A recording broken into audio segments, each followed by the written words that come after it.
Welcome back to Shop Talk. I'm Raquel Rodriguez. Still with us is wealth coach Chinky Tan. Chinky will be talking about money mindset in a wealth summit happening on Saturday, January 29th at the Megatrade Hall of SM Mega Mall. Hi, Chinky. Hi, Raquel. Okay, so now before the break, we talked about how we handle money as a product of habit. Yes. Right? So for those who have bad financial habits, what are some tips you can give as to healthy financial habits?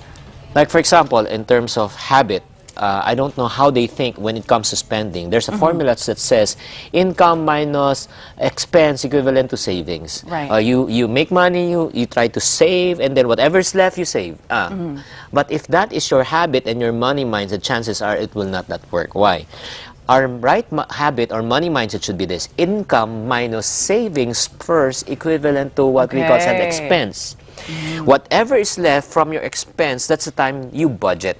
You don't ask your income to adjust to your lifestyle. You ask your lifestyle to adjust to your income. So it's definitely not spending beyond your means then. Now, you have a principle that you live by, which is the 7-minute habit. Exactly. Yeah. Tell us a little bit more about that. Yeah, that's really exciting and interesting because we've studied human psychology that people will do things for a period of at least 7 minutes. They will sustain for 7 minutes.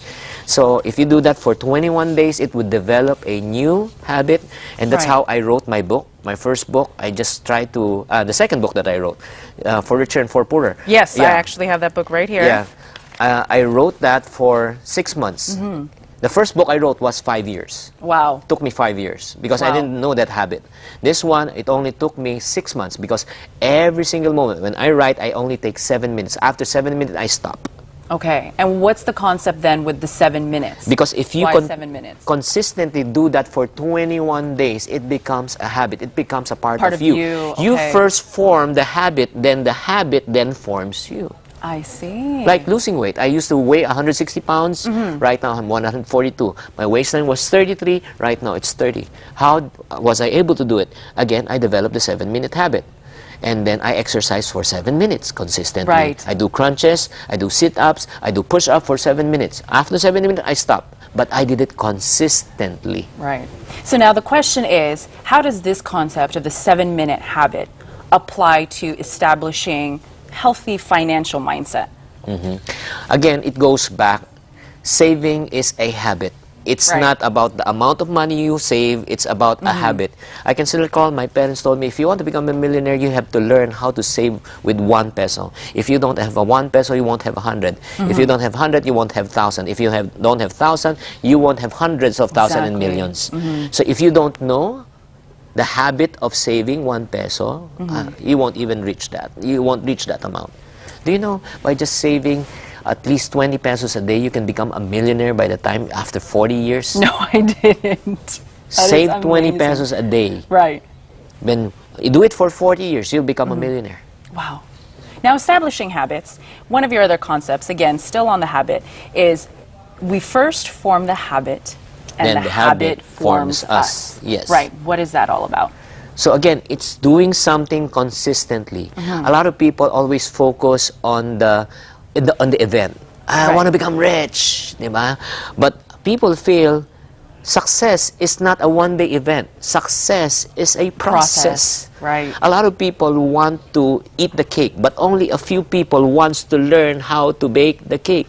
If you eat the cake, you finish the cake, you need money to buy cakes. Right. But if you know how to bake a cake, you will never run out of cakes. Going back to money, a lot of people wants to make a lot of money, but only a few people wants to learn the process of making money. If you know the process of making money, you will never run out of money. Now, how can people learn the process of making money? That's the reason why they have to attend the seminar this coming Saturday.